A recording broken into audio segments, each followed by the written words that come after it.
أنا أعاني من مرض من تقريباً 15 سنة، أثر في حياتي بشكل مش طبيعي. كنت لازم أشجع نفسي أقول لا، تقدر تسوي، تقدر تعيش، تقدر.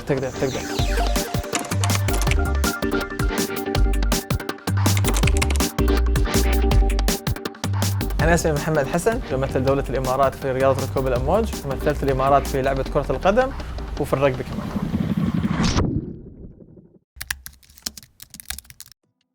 أنا صار لي 15 سنة أعاني من شيء اسمه ulcerative colitis، هو تقرح في القولون. هذا المرض يختلف من شخص لشخص. اللي كان يصيبني أنا كان فيني إسهال، فأروح الحمام من 25 ل 30 مرة، والمشكلة إني ما أقدر أمسك عمري. يعني لو أنا بروح الحمام لازم أروح الحين، عندي تقريبا دقيقة أو أقل من دقيقة إني أروح الحمام. فهذا طبعا سبب إزعاج كثير لحياتي، أثر في حياتي بشكل مش طبيعي. يوم اروح اتمرن تمرين عادي، تمرين ساعتين، اروح الحمام 3 مرات. عشان شي انا طلعت من رياضه كره القدم، لاني ما كنت اقدر اروح التمرين كامل بدون ما اروح الحمام، او العب مباراه كامله بدون ما اروح الحمام. أنا رحت مستشفيات في أمريكا، رحت مستشفيات في أستراليا، وما كان في علاج. لما رجعت الإمارات الدكتور كليفلاند كلينيك قال لي أنت عندك شيء اسمه هاي ديسبليشيا، والحل الوحيد يا نكمل الأدوية، بس أنت الأدوية ما تفيدك. الحل الثاني نشيل القولون ونحط بداله كيس خارجي. فأنا القولون شايلينه، فعلى طول يطلع في الكيس. حاليا ما رحت الحمام من 6 أشهر. طبعا أروح الحمام أفضل الكيس، بس ما أروح حمام نفس الناس طبيعيين. حياة حلوة. اوه، عندك ساعتين ولا اكثر؟ حياتي كلها ضحك.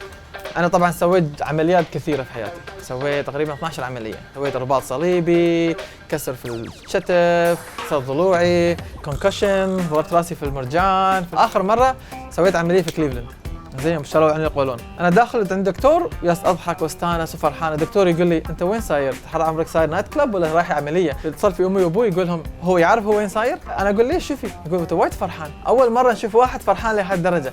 فالدكتور يتشيك علي، فيك شيء غريب، مو صاحي انت. مشيت اليوم الثاني كيس عندي بدال قولون. الناس كثيره ما تستقبل هذا الشيء، الناس تشوف هذا شيء مو بزين، شيء عيب، فانت تستحي. خلاص انت طبيعيا تكون ما بتكلم عن هذا الموضوع، عرفت؟ اخلي لي عن نفسي. فعشان شيء ما كنت اخلي ناس تدخل في حياتي. انا حاليا وصلت لعمر معين اني اختار اصدقائي. الاصدقاء اللي معي في حياتي هم يعرفون بالضبط اني انا ما احب هذا الشيء، ما احب الناس تشفق علي او they become pity، مثلا اذا صار شيء يعاملوني بهاي الطريقه. انا بالعكس، انا احب tough love، انا احب فيك هذا اوكي خلاص يلا، من خلاص ما صار شيء. اسهل شيء انك تشوف فلوز وتشوف شيء غلط، هذا سهل. فاحسن طريقه انك تتعود على شيء انك انت تشوف شو تستفيد منه and how can you make the best out of it. هذا اسهل طريقه. انا الحين وصلت لمرحله اني I can adapt to everything. خلاص صار لي سهل اني اتعود على شيء واني اتاقلم معاه واني اعيش الجو. انا عشت في 5 دول مختلفه وما عادي على طول، يعني تعودت عليه، تاقلمت عليه. فهذا الشيء انا عندي شيء جدا سهل اني اتاقلم. سبورتس، ليفينج، كل شيء. أنا أكثر شيء فخور فيه إني مثلت الإمارات في لعبة الرجبي، وطبعاً أنا أسست أول منتخب إماراتي، كلهم إماراتيين في الفريق، وأسست اتحاد الإمارات للرجبي. طبعاً هذا أنا أكثر شيء فخور فيه، لأن حطيت الإمارات في خريطة الرجبي. والحين حالياً أنا أسوي نفس الشيء بس لرياضة ركوب الأمواج. لعبت في البطولة العالمية لركوب الأمواج في بيرو، ورفعت علم الإمارات.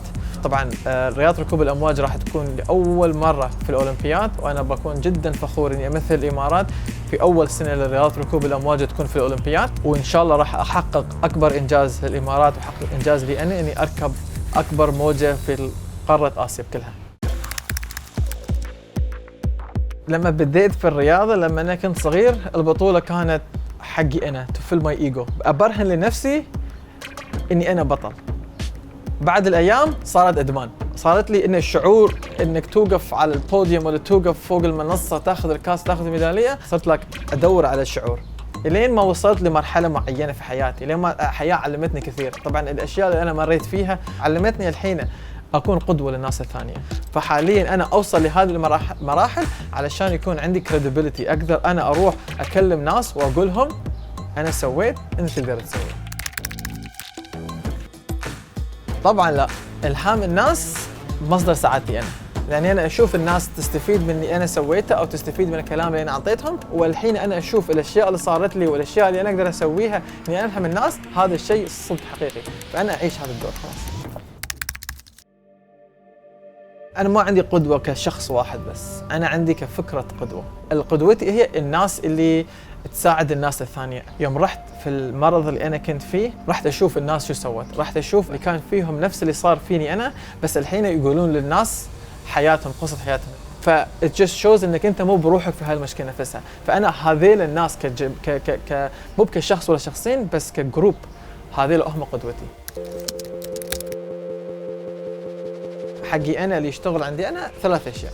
1 مديتيشن على الصبح. انا مديتيشن يكون فيه من جميع الطرق الانواع، انت مسلم الصلاه تكون مديتيشن، او مديتيشن انك انت تجلس في السكون وخلاص، يعني تفكر في شيء واحد او تفكر في طريقه التنفس. والشيء الثاني ما تكبر الموضوع. اخذ شيء للكآبه اني انا افكر في الموضوع واخلي الموضوع اكبر مما هو عليه.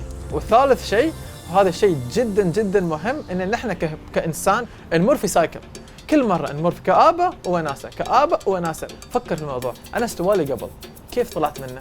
توقف اليوم تقول أنا شو سويت في حياتي؟ نحن ما نفكر في هالشيء، ما نقول أنا سويت كثير. أتشوف وراي وشوف حياتي، شوف شو سويت، وين أنا اليوم، وين وصلت اليوم. ما وصلت هني عباء، ما وصلت هني تشيل مسخرة أي شيء، لا، أنا وصلت عمري هني. فلازم أنت تشوف شو اللي سويته وكيف طلعت من الأوقات اللي قبليا والحين وكل شيء، علشان شو؟ تشجع عمرك، يكون عندك الكونفدنس، تقول تعرف شو؟ I can get out of it again.